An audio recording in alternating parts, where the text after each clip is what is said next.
The meta of the Battle Cats is in a very strange state currently. There is an unnatural amount of top tiers, with 12 units being in X-Skull's tier list. To put into perspective how unusual this is, let's make a comparison to Super Smash Bros. The Smash Bros. Melee tier list has 4 top tiers: Fox, Marth, Jigglypuff, and Falco. Smash 4 has 3 top tiers: Bayonetta, Cloud, and Diddy Kong. Smash Ultimate has 5 top tiers: Steve, Sonic, Pyra, Rob, and Joker. Smash Brawl has 1. If you know anything about Brawl, you know who it is. The Battle Cats has 12 top tiers, almost as much as all 4 of these games combined. You could make a strong case for any one of these units being the best in the game. But let's tip the scales. Today, I'll be giving all of these units buffs to make them easily the strongest Uber compared to the other. I'll be doing these in my own personal order rather than what X-Skull lists. Do note that I do not care in the slightest for how these could affect the game. This is a hypothetical. If you're getting mad about how a hypothetical would affect the game, please jump into a salty river. The first unit I will be looking at is Mitama. Mitama is a crowd control Uber with slow and resist versus traded, and a very high slow up time. The main problem with Mitama currently is that she's outmatched by Definoa, who, although has lower slow up time, has higher reach, higher damage, curse immunity, and targets traitless. To make her compete with Dark Finoa, I'll be giving her curse immunity as well, because it's just a nice thing to have in the endgame. On top of that, she'll also get surge immunity to complement her wave immunity. Now for the unique buffs. I'll be slightly increasing her movement speed from 6 to 10. This will allow her to compensate off her rebound more and keep the enemy slowed for longer. On top of that, I'll also give her the weaken that Dark Mitama has for the same time as her slow. And lastly, her DPS is a bit on the low side, so I'll be giving her a 50% damage boost so she's not pure support. Overall, the highlight of this buff is the weaken, but the immunities, higher speed, and damage boost will also be a supplementary bonus. The second unit we'll be looking at is Ganesha. Ganesha is a backliner with a huge 325 range pierce up to 725 range. He also has a Strengthen, which can increase his DPS from 10,000 to a monstrous 26,000. Ganesha doesn't have too many flaws outside of needing to hit him to trigger his Strengthen. The simple buff is to give him a pierce of up to 850 range, which is the same max pierce that Aphrodite has. I'll also be increasing his Strengthen from 150% to 200%, which is currently tied for the highest in the game. This would give him 31,000 DPS, almost as much as Anubis' average DPS, but with much higher pierce.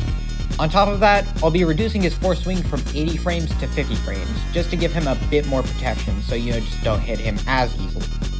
And lastly, as a counter to Bonaglios and potential future explosion units, I'll be giving him explosion immunity. It will be a part of his ultra talents, so you can't get a free Baja Blast if you own him.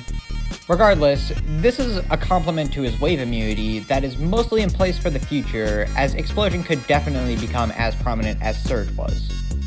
Overall, there isn't really one buff that outshines the rest. The Strengthen increase will help his damage just that much more, the extra Pierce can help him snipe annoying backliners, and the Force Swing reduction just helps protect him a bit more, while the Blast immunity hopefully helps him age well. Next is the first of 2 Ultra forms we'll be looking at, Ascendant Dioramos. Dioramos is a backliner with an incredible 21,000 DPS and a 3-part multi-hit, with the bulk of his damage coming out on his first hit, but the other 2 still not lagging. He also has Strengthened by 50%, boosting his DPS to 31,000, once again almost matching Anubis. The immediate problem is his mobility. He crawls at 4 speed, costs 6,600, and has a cooldown of 2.5 minutes. Let's fix that. 8 speed, 4,800 cost, 120 second cooldown. Okay, now for the other buffs. The third hit should have a minimum range of 250, so getting a triple hit will be that much easier. Also, his first hit will reach up to 450 range rather than just 410, or I guess 411. Next, make his Strengthen trigger much earlier and be much more powerful, triggering at around 75% and increasing it to 75%. Let's also give him 4 knockbacks. The Strengthen increase will boost his damage to 36.7 thousand, finally making him stronger than Anubis. If you think the extra knockback will hurt his bulk, he has 568,320 health at level 60. He can still take more in one knockback than most Ubers on this list can take at all. And lastly, reduce his force wing to about 70 frames for the first hit, and the other two stay at 12 frames. These buffs would make Dioramas much more well-rounded and consistent, while also increasing his power level by just a touch. Moving on to the first Epic Fest unit, Dark Fanoa. He is a very well-rounded unit, with 11,000 DPS at level 50, and slow with around 50% uptime if the last mini-surge connects. The problem is that D-Fanoa can be outshined a lot, and I often only pick him just for his slow. His damage isn't bad by any means, but it is when compared to other top Ubers. So to fix this, we're boosting his DPS to 15,000, so he's not just for the slow. Speaking of which, let's increase the uptime to around 50% without the mini-surge, just to make pushing that much harder. Speaking of the mini-surge, let's make it spawn in a much more consistent location, from 400 to 750 range, the same range area as his second hit. If you're wondering what his slow uptime will be with the new slow buff and the mini-surge, I am too. I'm not doing the math. Overall, there's very few buffs, but these should be enough to truly make him the master of all, rather than a simple jack of all trades. Now we're moving on to Yukimura. There's the very obvious answer of just giving him Explosion, and while that would be very funny, that's not what we're here for.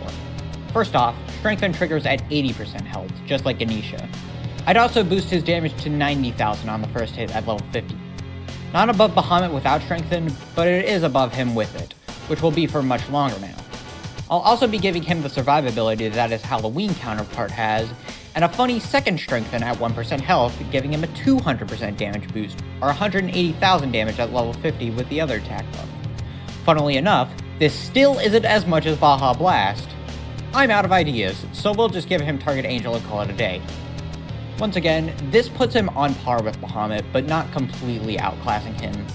Yukimura prior to 14.2 was just a better version of Bahamut, but with talents that's very hard to keep up with, while not being incredibly lazy with the buffs. Dazzly. Level 6 Surge. Fuck you. And now for Fanoa.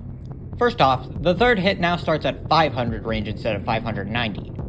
A triple hit isn't as unlikely as some make it out to be, but it still doesn't happen often, and this should fix that issue. Other than that, there's honestly not too much we can do. Fanoa has one of the more boring kits of the top tiers, but there's still little ground to improve on. First off, more immunities. Weaken and Curse are the most important, but let's also give him Freeze immunity. This will make sure his damage can't be impeded at all. Secondly, give him a mini surge, just like his Epic Fest variant. It could be from 450 to 800 range, or the second hit's range, just like his Epic Fest variant's buffs. Once again, not too many buffs, but this will make his peak damage occur almost always, on top of that a soft buff with a mini surge. It also helps boost his defense with more immunities. Now we move on to the other almighty, Kronos.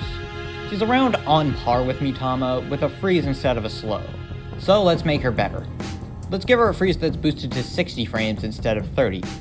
This will keep her freeze up throughout her entire attack. I'll also reduce her blind spot from 300 range down to 200 range, just so enemies get trapped easier. Oh, and let's also give her a mini wave, like her event counterpart. Kronos has the fewest buffs in this video, with the exception of Dazzly. She really doesn't need all that much to make her extremely powerful. Well, let's move on to the next one. Fortunately, I'll have much more to talk about for Cosmo than Kronos. This is going to be unique from all the other units on this list. Rather than giving him buffs to his current build, I'll be reworking his build entirely. First of all, I'm removing the wave attack and instead cutting his TBA in half, making his TBA purely his force wing. This will increase his uptime with his abilities and make his hits much more frequent, on top of increasing his survivability by preventing rage clipping. To compensate for the wave attack's pierce, I'm buffing his Omni to hit up to 1500 range. While it's not as much as his wave originally hit, the 500 extra range the wave had is basically placebo, and this will make his hit guaranteed, on top of allowing him to snipe the base way easier. Oh, and I'll take this opportunity to mention something. There were a lot of comments on my Cosmo video that said Cosmo only misses when you've won the stage. That's not true. Something I mentioned in my original document is that it only takes 1 damage knockback for the enemies to get knocked out of Cosmo's range. With high knockback bosses, this can and will happen a few times. Anyway, this Omni will prevent that, and let's also give him target Aku with Shield Piercer at a 50% chance, because Satora wasn't enough of a hard counter to Heinous Road. Overall, this rework will sand out Cosmo's flaws while still keeping his original power. Izanagi is next, and the first thing I'm doing is allowing him to be buffed to level 60. While the non-Ultra Form or Ultra Talent Ubers are viewed at level 60 in this hypothetical, you can still boost them to level 60, while Izanagi can't. Even then, he'd be one of the best units to boost due to his stats. Now for the other buffs. Let's make his first hit reach up to 400, so he can have a little pierce on his first hit, and he can double hit on an enemy, and he gets entire bloodline, ancestors and all. That's honestly all Izanagi himself needs, so let's also buff his Conjure. Guaranteed Barrier Breaker and Shield Piercer as convenience, a flat 100,000 damage, and longer slow time. Overall, these boosts would give Izanagi much more potential, as well as making his Conjure much more powerful. And now for last boss. A very gimmicky Uber that I can't really make not gimmicky, so we're doubling down. First of all, Strengthen now activates at 50% health instead of just 30%. I don't know why it activates at 30%, and it's really goddamn annoying.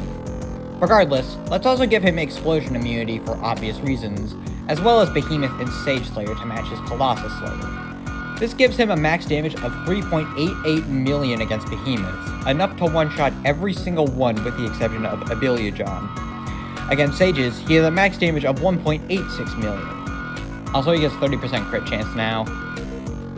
3.11 million damage against all enemies with both it and Savage Blow. Overall, this still keeps Lasvos as a gimmicky Uber, but one with even more power and peak potential, as well as opening up a new niche as an anti-metal. Finally, Balrog. I've got nothing.